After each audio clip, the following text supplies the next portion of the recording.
Welcome back to the Rick Smith Show. Now, here is Rick Smith.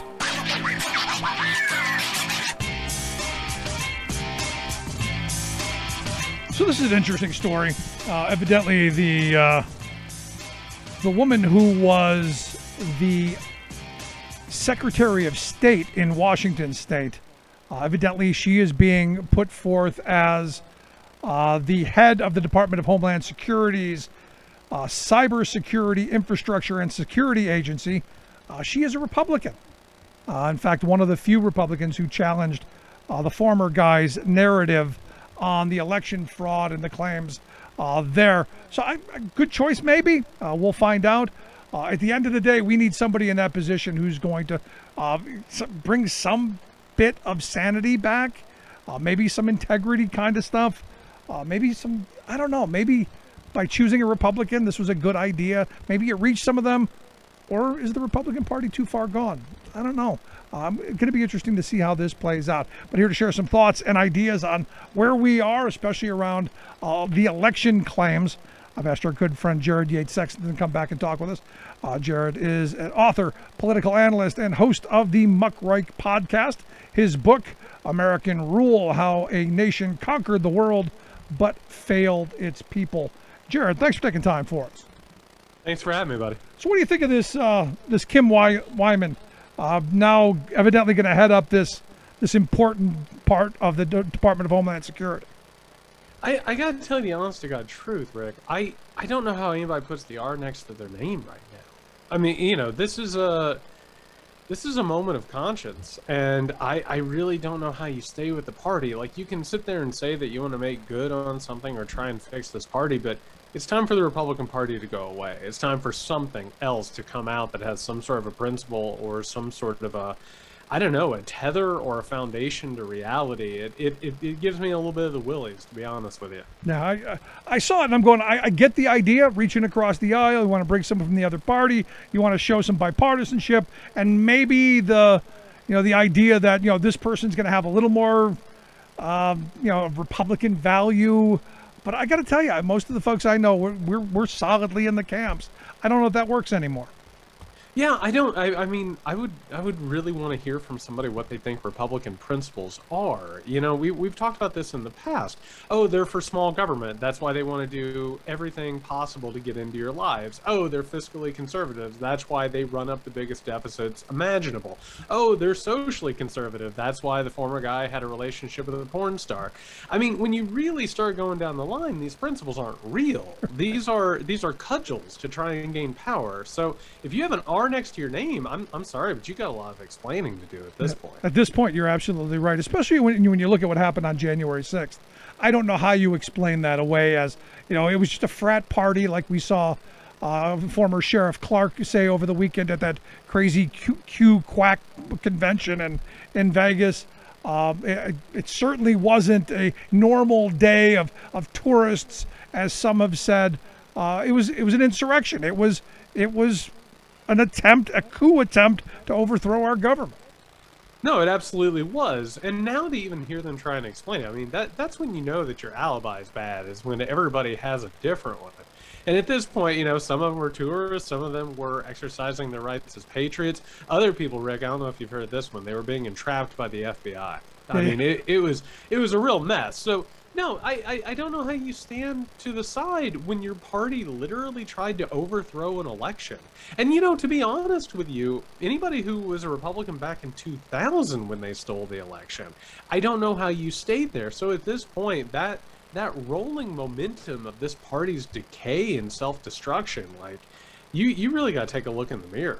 Yeah, but, it's interesting you brought up 2000, because I was just talking about a CNN article where they were taking Terry McAuliffe to task for claiming that the election in Georgia was stolen with Stacey Abrams, because they did. They purged a bunch of voters off the voting rolls. A bunch of people were not allowed to vote because he purged them. And the AP, who I view as middle of the road, they're saying about 70% of the people who were purged were minority voters. So it doesn't take a rocket scientist, doesn't take a genius, doesn't take Einstein to figure out that if 70% of the voters who were purged were minorities, they were probably going to vote for the minority candidate. Maybe? Yeah, I mean, let's call it like it is. I mean, Kemp stole the election down here. I mean, he is my quote-unquote governor in the state that I live in. Everybody who doesn't have their head stuck in the stands understands that he stole this election. And by the way, they're gearing up to try and steal another one. And that is why we have to look at this Republican Party, and not just Donald Trump. I say this all the time. Donald Trump was a symptom. He wasn't the disease. This party is decayed and debauched and is anti-democratic, and is looking literally to stick a dagger in the heart of democracy. And that is who they are. That is what they represent, and that is how they behave. Now, we saw the Rolling Stone bit this week that came out and said that, I guess what we already knew is that there were a number of Republicans who, have put themselves out in front, but they've said that these people were in active meetings. They were active in negotiating and putting all this stuff together, which I think is, well, kind of treasonous. Well, I mean, Rick, let's be fair. Who amongst us has not taken a meeting about overthrowing an election? I mean, really. I mean, that's just part and parcel of being part of the political game, really. Somebody comes and talks to you about betraying the will of the nation. You talk. Looking at what we've discovered and what we've known, because none of this was particularly hidden, right? Seeing it in black and white makes it obvious what has happened. But, I mean, you look at this and you have a cadre of traitors, and we're not just talking about representatives. We're talking about the chief of staff to the President of the United States of America. We're talking about campaign individuals. We're talking about Donald Trump like a C-rate organized crime boss trying to tell Mike Pence, the Vice President of the United States of America, beautiful democracy you got there. It'd be a shame if something happened to it. I mean, this was not just a stain and not just a warning. Like, this is going to go down as one of the low points in American history. No, it is. There's unquestioningly, but it's been interesting watching some of the names on the list. Mo Brooks yesterday throwing his staff under the bus, saying, well, maybe it was them when he was the guy wearing the body armor. He was wearing body armor to this event. He knew something was going to go on, and now he's kind of stepped that back a little bit. He's trying to unthrow them under the bus. Rick, the thing about this is you got Marjorie Taylor Greene, you got Louis Gohmert, you got Mo Brooks.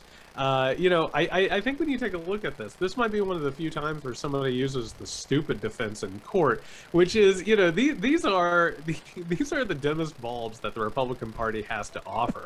So maybe they can go out and say that they didn't understand words. Yeah. I don't know, but they have shown more or less that they had a will to try and overthrow this election. And depending upon what they said and who they said it to, I think it's pretty cut and dry at this point exactly what they did. No, my favorite one was Marjorie Taylor Greene. There was a story today that caught my attention, that it was a riot, and admitted it's a riot that got out of control, and that by investigating it, and this was her words, investigating it will end up getting people like me killed.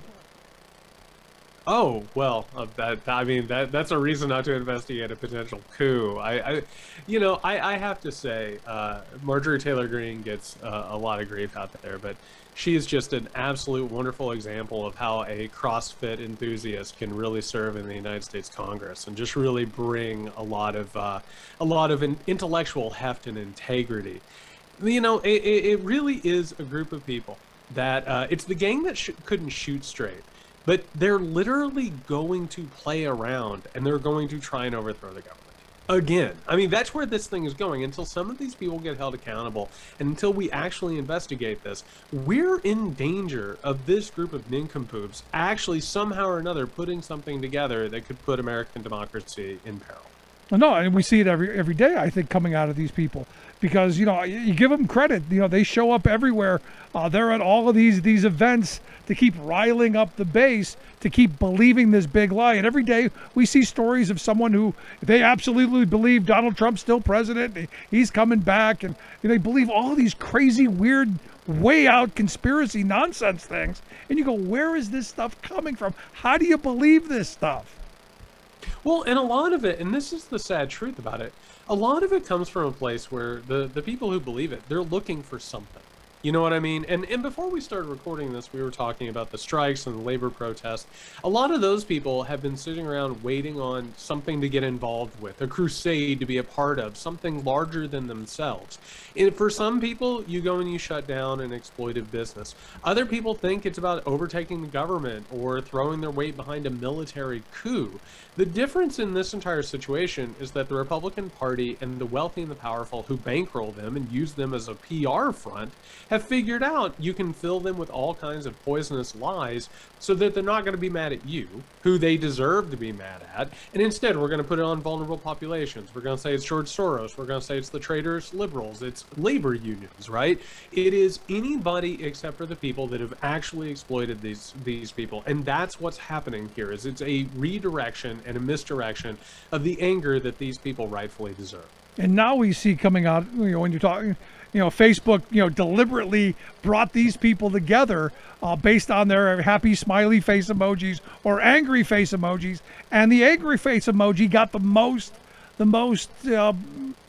push, their algorithm pushed that one out the most, so we could keep people infuriated and angry and all tingled up in the panties and so that they would keep falling down that rabbit hole. Yeah, Rick, I just want you to really get steady in your chair. I don't want to bowl you over with this, but it turns out that American corporations, they don't care if the way that they make profit hurts people and or really overthrows democracy in totality. And what we saw here, and I was trying to tell people about this yesterday, this Facebook thing, it's not just Facebook. Right. This is the exact same thing that has led these corporations and the wealthy to destroy organized labor, to make sure that people don't get paid anybody, to make sure that cigarettes, which they knew that caused cancer, were getting peddled out there. One product after another. I think baby powder a couple of years ago was causing unbelievable amounts of damage. The energy companies know that they're causing climate change. They know what's happening, but their pursuit of profit at all costs is always destructive. It just so happens that now with Facebook, we have a radicalizing machine that distorts reality that acts by the same principles, which is why they have to be reined in. They can't help themselves. No. This is who they are and how they operate. No, they're just going to change their name, though, Jared. I mean, and that'll fix everything. That'll make it all better. Rick, they want to throw us into a virtual reality that they have designed. And I'm going to be honest with you, I wouldn't trust them to put together a buffet, much less an alternate reality that the rest of us are supposed to float around in without, anything below our midsections. If you've taken a look at any of these pictures, I mean, it is a howling nightmare. But that's exactly what they're going to do. They're going to rebrand, and they're going to figure out a way to make more money and gain more power. I mean, that's who these people are. And until somebody tells them no, it's only going to get worse. So is there any hope in this whole mess? I mean, because I'm looking at things and I'm going, it isn't getting better. We're in a little lull period right now because Biden's not crazy, but the Democrats aren't doing anything to light the world on fire. We can't seem to get this infrastructure thing done right, which should have been done months ago. I see next year as a bloodbath, and then 2024, we're right back where we were, 4 years ago. You see any hope in this? I'm going to be honest. I'm actually more hopeful than I've been in a very long time. And a large part of it has to do with the labor protest. It's people waking up and realizing that you can't wait on saviors to do it for you. And listen, I'm as frustrated as anybody that the Biden agenda can't get passed. But I do also think it's a good thing that people are starting to look at the Democratic Party and say, you know what, maybe these people like Manchin and Sinema, maybe it's not a good thing that they're part of our party, and maybe we need to go towards something else. Maybe we need to go back to, before the Democratic Leadership Council started pushing things in the, towards corporations and toward the wealthy. Maybe we need to go back to those traditional constituents, and maybe the party needs to change. So I'm actually very hopeful right now, to be honest with you. No, I'm glad to hear you're hopeful. I'm not so hopeful. I fear we get nothing out of this infrastructure plan. I fear they keep shooting themselves in the foot till we get nothing. And then, I've had people tell me, if I don't get this in that plan or this and that plan, I'm not turning out next year. You go, well, how's that going to be helpful? Yeah, but, the thing about this is it's really making it apparent, I think, to people, because nothing in this bill is radical. Nothing at all is what you would even call liberal. This is actually making up for lost time, is what it is. This is common sense stuff that, by the way, the Republicans would have introduced decades ago. This wouldn't have even been a Democratic project. I think that transparentness of how broken this process is, and quite frankly, how craven some of these people are, I think it's going to make it obvious that there needs to be some sort of a sea change. And so I do think people are going to show up, but I also think we're going to start seeing some more people to the left. I really do. I think we're going to see some primaries, and I think we're going to see some people getting behind grassroots efforts. I hope so. And like I said from the beginning, on election night, 2020, as everyone was worried about the votes, I was getting ready to lead a strike, locally here of 55 workers who, like 3/4 of them voted for Trump. But in that moment, they were all united in fighting that righteous fight, and I'm all about bringing back that righteous fight and going there. Last question I wanted to ask you: thoughts on the new Trump social media platform, Truth Social? My thoughts are best of luck to him in all of his future endeavors, which include probably getting hacked once a week, maybe every couple of days. Just a massive amount of misinformation. I can't even imagine how many fake followers they're going to make for him. I mean, listen, whenever somebody can get lost in their own mind palace, I just say best of luck. Take care. They're not going to tweet. They're going to truth, and then retruth, and then you could retruth. I will say this, and I think that you have a lot of experience in this. Anytime somebody has to say out loud, "I'm telling you the truth," it's not a good sign. I mean, like if you have to say it in so many words, something went wrong somewhere along the way. So for them to call it truth, I think tells us everything we need to know. It's hysterical to me, but evidently they're going full bore forward. And look, I can't wait to get my account.